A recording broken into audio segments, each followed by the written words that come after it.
Jornal ISTV Cidade, Uberaba. Estamos de volta com o ISTV Cidade, o noticiário da família uberabense, hoje para falar da família negra uberabense, para a luta antirracista, para falar com essa moça que, apesar de jovem, apesar de ter idade para ser minha filha, já é engajada. Está aqui comigo Ivanda Cruz, doutora Ivanda Cruz, advogada, ativista antirracista. Muito obrigado por aceitar o nosso convite e participar desse papo aqui. Eu que te agradeço, é um prazer estar aqui para poder falar um pouco sobre as questões étnico-raciais, que é uma questão muito cara para nós e importante para que a gente possa discutir e trazer, né, novos ares aqui para a nossa cidade de Uberaba, que a gente sabe que ainda precisa de muita evolução, né? É verdade. Nesse quesito racial.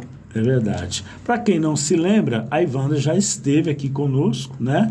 E ela participa lá na Ordem dos Advogados do Brasil, da Comissão de Defesa Antirracista da OAB, então está sempre em movimento. É muita coisa para a gente falar, né? A gente estava tentando filtrar aqui os assuntos, aí eu falei para ela, vamos fazer o seguinte, vamos bater um papo, e o que a gente for lembrando de nomes, de lutas, de, enfim, de tudo que for legal falar, a gente vai falando, porque é assim que vai fluir melhor, né? Até para ser mais fluido, né? Exatamente. E fazer com que o papo de fato renda, aconteça. Exatamente. Primeira coisa que eu queria falar com você é que nós tivemos o 13 de maio, nós nos encontramos no 13 de maio, inclusive, né? Esse ano foi um ano de duas datas, né? De manifestação. Enfim, dia 13 era dia de trabalhar, o sábado, dia 18, foi usado também para essa manifestação. Foi muito bonita, né? Você estava lá. Inclusive, é importante dizer que esses 2 dias estão acontecendo. Primeiro, para manter o 13 de maio, né? Que é uma cultura ancestral e milenar. Então, nós estamos aí para manter a data e depois para que no segundo sábado do mês possa estar continuando com as manifestações, porque as pessoas não conseguem sair dos seus serviços na segunda-feira ou terça, durante a semana, enfim. E aí, aos sábados, no segundo sábado do mês de maio, eles professam ali a fé, a cultura e trazem para nós os ternos de Moçambique, a foxés, das congadas e os vilões. Né? E o que é bonito, né? A ancestralidade. Como a Ivanda bem falou, é milenário. A gente está falando de 136 anos de abolição da escravatura no Brasil, quando começaram a surgir os desfiles aqui, mas a gente remonta à África, né? Aos nossos ancestrais africanos que trazem essa tradição. Aliás, o ser humano surgiu ali, né? Então a gente traz essas tradições para dizer que esse povo é um povo inteligente, é um povo festeiro, mas é um povo também altivo, né? E que sabe defender os seus direitos, não é verdade? Exatamente. E não tem como falar, pensando no 13 de maio, não tem como falar da cultura étnico-racial sem lembrar dos ternos. Seja de foxés, Moçambique, congados e vilões. Por quê? Porque são modos de, cada um nos seus batalhões ali, estruturam o seu modo de vida. E aí ele traz educação, cultura, alimentação, meios de saúde. Então, são meios de auto-organizações. E quando nós falamos de milenar, porque além de ter vindo de África para cá, né, nessa diáspora africana, né, além disso, ainda temos aqui a manutenção da nossa cultura. Exato. Então, assim, é um esforço, né? A gente sabe que é difícil, tanto é que os desafios acontecem, o racismo ainda fica evidente, mas a gente está aí trabalhando exatamente para manter viva a cultura do 13 de maio e fazer com que as pessoas entendam a importância da oralidade e dos nossos trabalhos aí em todos os ambientes, né? Que é o que a gente até estava falando agora há pouco, antes de entrar ao ar. Exatamente. E vem crescendo, né? A gente está vendo aí eventos e mais eventos que vêm acontecendo, e eu conversava aqui com a Ivanda nesses termos. Eu fico muito contente em ver, né, que os nossos filhos, né, como eu disse, ela tem idade para ser minha filha, e os nossos filhos, meu filho Lucas, a minha filha Paula, também têm se engajado nesse movimento, têm participado da forma como eles podem, do ponto de vista profissional, do ponto de vista de assessoria, né? A Paulinha, por exemplo, é publicitária, então faz uma assessoria de comunicação aí para a galera do Penacho, que está promovendo essa discussão, né, de tradições do Penacho, né, que eu acho muito bacana a gente botar isso na mesa, na roda, né? Sim. E tá lá o Maicon, tá lá o Rafael Honorato, figuras, né? Agnes Maria, Eduarda, que saiu, assim, não está aqui na cidade, mas mesmo assim contribui conosco. Então, assim, são grandes nomes aqui da nossa cidade de Uberaba que já vinham discutindo, já vinham pautando a questão da igualdade racial. E eu falo isso porque em vários momentos nós nos encontramos. E são amigos, né? Que da nossa juntos. Geração estamos fazendo a diferença em muitos pontos.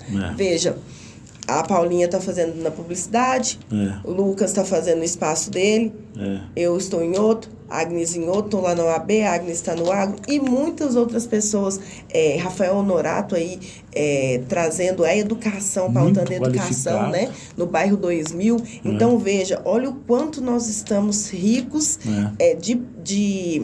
de consistência profissional. Então, aí a gente percebe o quanto que o trabalho ancestral valeu a pena. Porque muitas vezes os nossos avós, bisavós passaram por dificuldades, às vezes chegaram até vocês, nossos pais, e depois nós já temos uma vida um pouco mais tranquila. Não falo que nós não sofremos racismo, sofremos também. Mas nós temos o conhecimento. Então, o conhecimento, ele é libertador e faz com que as pessoas nos respeitem, né? Porque a partir do momento que você tem o conhecimento, sabe do que está falando e entrega um trabalho sedimentado, não tem o que questionar, né? Exatamente. A gente foi listando aqui durante a nossa conversa na área da saúde, da educação, da pedagogia, do direito, da saúde, enfim, vários e vários campos em que nós, né, nossa comunidade negra tem avançado com essa consciência de que a gente tem que se comportar, né, com altivez, com a cabeça erguida, reivindicando, como sempre, o nosso espaço, mas de forma também muito serena, com inteligência, né? Nós tivemos, inclusive, na semana do 13 de maio, né, uma manifestação aí de um padre da Igreja Católica, que inclusive tem aqui a assinatura do meu sobrenome, não é meu parente, tá?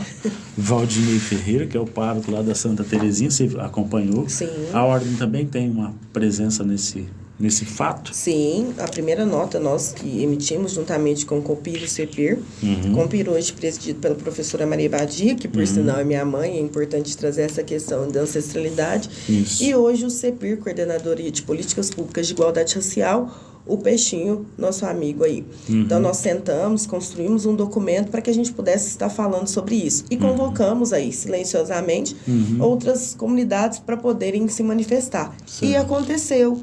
Então, assim, está tendo um movimento também de nota de repúdio, mas nós já estamos nos organizando desde segunda-feira. Isso, sentei, fui lá, fiz um documento. Ontem terminei a representação, mandei, agora nós estamos pendentes de algumas assinaturas, convocando às vezes até outros advogados para participar. Sim. Porque o que acontece? O movimento não é meu, não é só seu, né, Paulo? O movimento é nosso. E a gente precisa, enquanto povo preto, estar estruturado e trabalhar conjuntamente. Porque em outro momento, quando nós estamos falando de luta, né? Às vezes nós nos precipitávamos e íamos lá e entregávamos as nossas pautas, às vezes nossas reivindicações só de forma oral. E agora a gente aprendeu que não, a gente precisa colocar no papel, que a gente precisa fazer denúncia, que a gente precisa fazer nota de repúdio, que nós temos que produzir provas para que a gente consiga o que a gente deseja. E o que é que a gente deseja? É importante dizer isso também. Nós desejamos respeito, nós desejamos que nós tenhamos acesso a qualquer lugar, porque quando ocorreu a abolição da escravatura, é inclusive para ter liberdade. Então, liberdade é liberdade também de expressão, de comunicação, de professar a fé, de manifestação. Então, é esse o movimento nosso circular de buscar esse respeito. Então, ontem nós estivemos reunidos até lá na Universidade Federal, né, na UFTM, uma reunião que teve alguns nomes, e que inclusive foi veiculado o racismo sofrido por um professor dentro da unidade da UFTM, que é importante a gente trazer também, né, Paulo?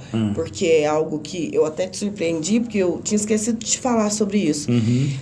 Mas são coisas que a gente precisa trazer para a comunidade, para elas perceberem que não é mimimi, que nós estamos nos organizando para denunciar e mostrar para a sociedade que nós somos potentes e que nós podemos estar onde a gente quiser. E tem, né, muita ação criminosa. Sim. O sacerdote falou lá dessa profanação na fala dele, na postagem dele nas redes sociais.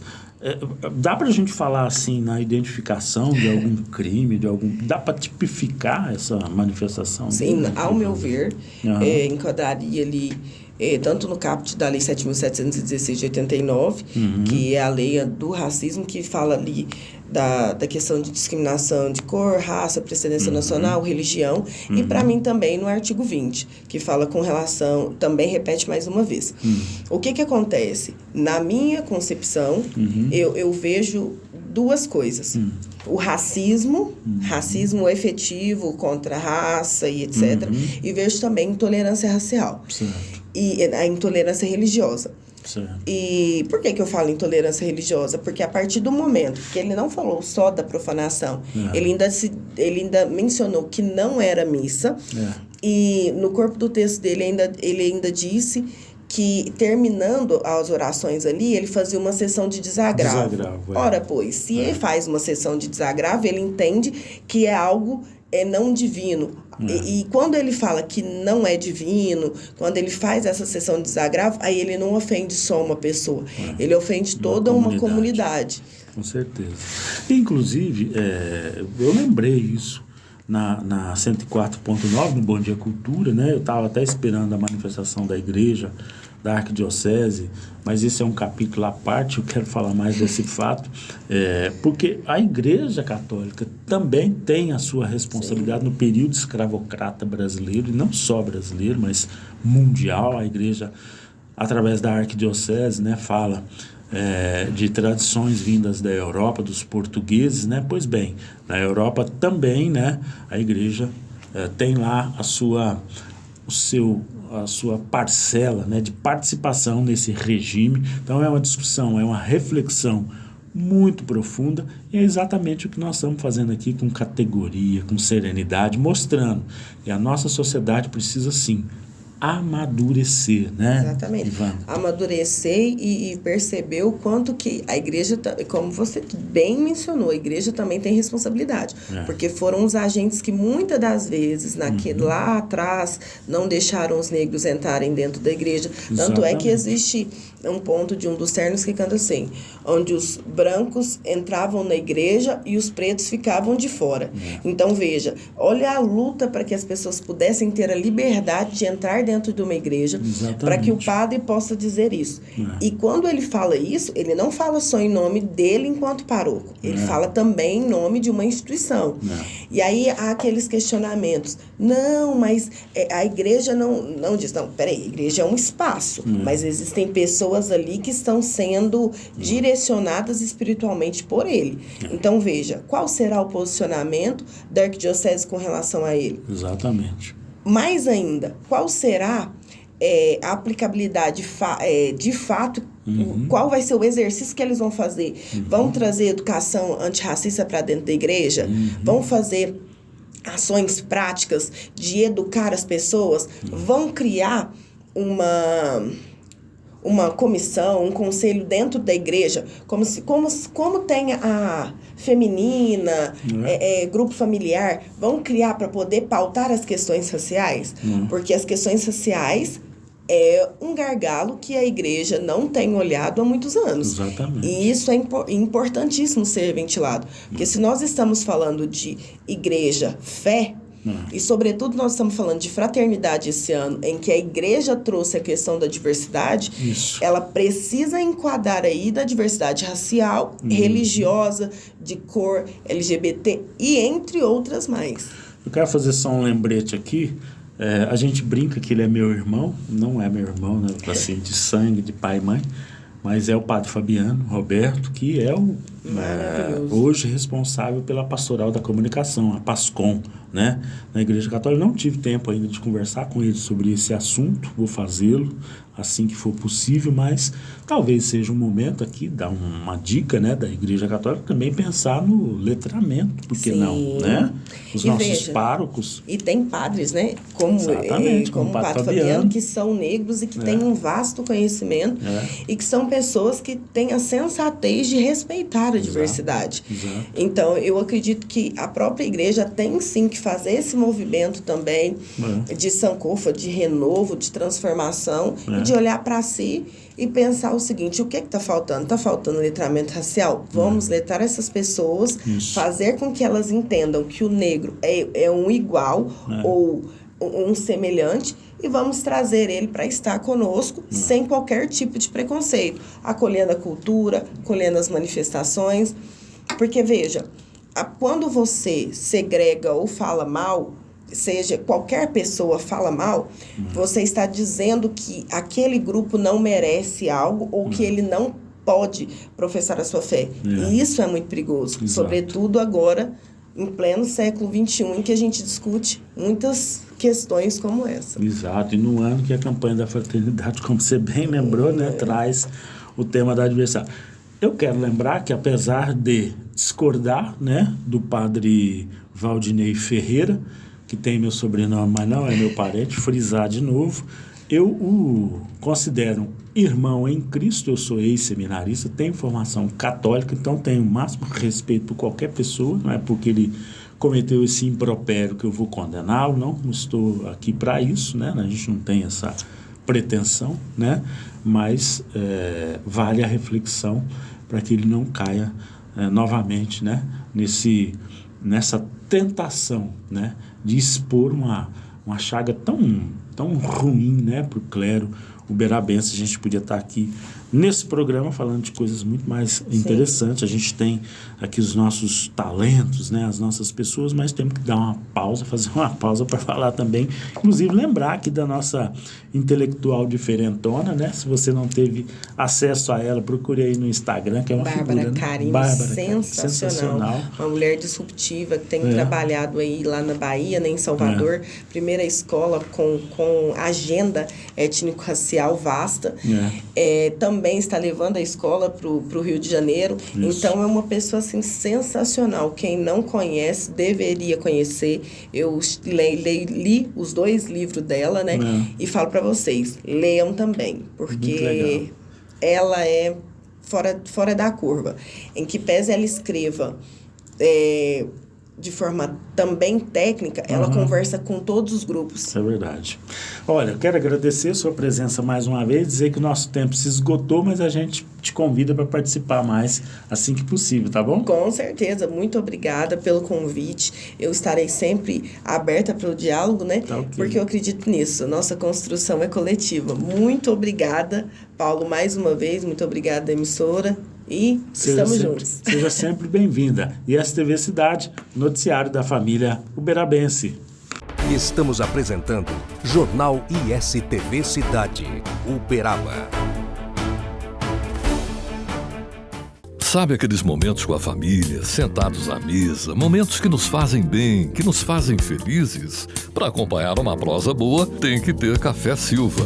Café puro, direto da roça.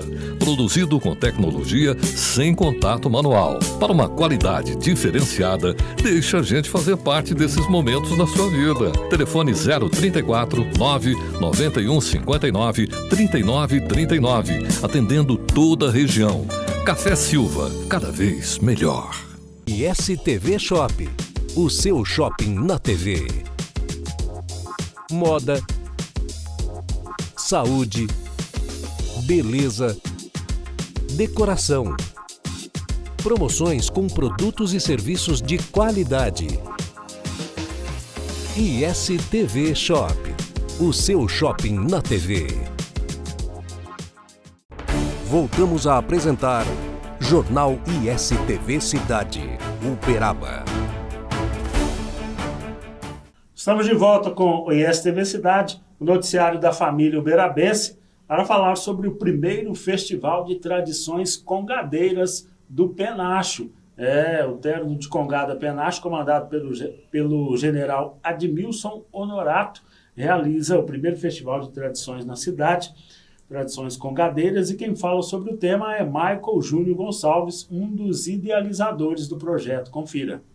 É um grande festival de tradições congadeiras, englobando ações educacionais por meio de 3 rodas de conversa. Já aconteceu uma roda, então a gente tem mais 2 em perspectiva ainda, e um encontro de congados no dia 23 de junho na sede do Terno de Congado do Penacho. É aberto a todo o público, inclusive a público diverso, porque contamos com medidas de acessibilidade tanto comunicacional como arquitetônica, então estão todos convidados. E o que foi a ideia quando vocês criaram esse projeto, né? O objetivo, o que vocês colocaram, quem financia, enfim, conta um pouco para nós. A ideia era, a partir de um processo auto-organizado, executar um projeto cultural a partir das nossas próprias questões. Então, pensando em alguns elementos essenciais da cultura afro-uberabense, nós assentamos e direcionamos as rodas de conversa. Então, uma vai falar sobre religiosidade, uma sobre a capoeira e a outra sobre ternos de congado. E, ao fim, um grande encontro de congadas para celebrar essas tradições aqui no município. Então, é pensar as nossas pautas a partir das nossas próprias questões e de um movimento que se deu em auto-organização. O projeto é financiado pelo Fundo Estadual de Cultura e foi contemplado no edital FEC do Afro-Mineridades no ano passado, em 2023. No primeiro evento que vocês tiveram, a participação foi boa, a receptividade. O que você achou? Conta um pouco. A primeira roda de conversa foi realizada neste sábado, no AF em Oxumaré, na casa da Iabia, e tivemos um movimento bastante interessante de pessoas, contamos com a participação de mais ou menos entre 30 e 35 pessoas na nossa roda de conversa, e surgiram, sim, discussões bastante pertinentes e importantes para a gente pensar a questão da afro-religiosidade na cidade de Uberaba. Então, para reforçar, próximo sábado, onde vai ser o horário? Próximo sábado, dia 1/6, na Escola Municipal Adolfo Bezerra de Menezes, entre as 9 e 12 horas, a nossa roda de conversa para tratar sobre congados, moçambiques e afoxés na cidade de Uberaba. Estão todos convidados e compareçam, vai ser importante. Mudamos de assunto no ISTV Cidade para falar sobre a dengue. Números divulgados pela Prefeitura Municipal através da Secretaria de Saúde indicam que Uberaba registrou 2 mortes por dengue aqui no município.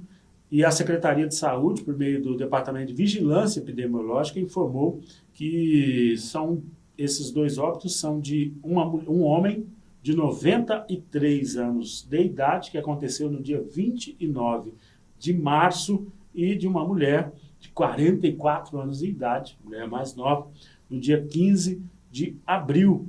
Eles tiveram os casos investigados pela Fundação Ezequiel Dias, e a confirmação veio no último fim de semana. Os 2 pacientes estiveram internados em hospital público aqui do município de Uberaba. Desde o ano passado, mais de 200 agentes de combate à endemias atuam nas ruas com bloqueio costal, mutirão, ponto estratégico, equipe de educação, tudo isso tentando a conscientização da Prefeitura. Por isso o Poder Público e nós também aqui no ISTV alertamos, né? Vale a pena tirar 10, 15 minutos do dia para verificar se não temos criadouros do mosquito no nosso quintal, para evitar a incidência da dengue aqui em Uberaba. São 14.030 pessoas notificadas com sintomas no boletim divulgado na última sexta-feira, 1.036 os casos confirmados de dengue, além dos 2 óbitos que nós noticiamos. Damos de assunto no ISTV. Mês de junho chegando, está chegando também o início das preparações, os preparativos para as festas juninas. É a festa junina que é muito forte também em Minas Gerais, muito popular, e para que a diversão não seja prejudicada com nenhum acidente envolvendo energia elétrica, a CEMIG, Companhia Energética de Minas, alerta sobre os cuidados a serem tomados nas instalações de todos os tipos de enfeites, ornamentos, além de outras práticas típicas destes eventos. É importante ter atenção na hora de fazer as instalações, seja nas ruas, nas escolas ou mesmo em residências, alerta a CEMIG. Ela orienta que todos os enfeites devem ser bem afixados em locais apropriados, de forma que em caso de tempestade ou mesmo de ventania, não venham a tocar ou cair sobre os fios da rede elétrica. Outro assunto aqui no ISTV Cidade, rodovias. O primeiro pórtico de pedágio sem cancela vai começar a funcionar aqui em Minas Gerais no próximo dia 4 de junho, a partir da meia-noite. O sistema inédito de cobrança é chamado de Free Flow e aqui em Minas Gerais está localizado no KM 12,7 da MG 459 em Monte Sião, no sul do estado de Minas. A tecnologia está sendo implementada no trecho de concessão administrado pela EPR, responsável por gerenciar ainda outras 8 rodovias na região, conforme contrato com o governo de Minas. O pedágio sem cancela se caracteriza por permitir a passagem em fluxo contínuo, com mais segurança e também agilidade, sem a necessidade de paradas durante o percurso. Por essa razão, a cobrança da tarifa é realizada por meio de etiqueta eletrônica, a famosa tag, instalada nos para-brisas dos veículos, né, ou pela leitura das placas. A estrutura do sistema Free Flow de pedágio sem cancela é capaz de identificar a placa e as características do veículo sem a necessidade do motorista parar ou reduzir a velocidade. Olha, é muito fácil o governo acessar o bolso do contribuinte através do pedágio, seja Free Flow ou com cancela. O importante é que as rodovias também estejam em excelente estado, né? Com isso, nós chegamos ao fim de mais esta edição do ISTV Cidade, o noticiário da família uberabense. Jornal ISTV Cidade, Uberaba.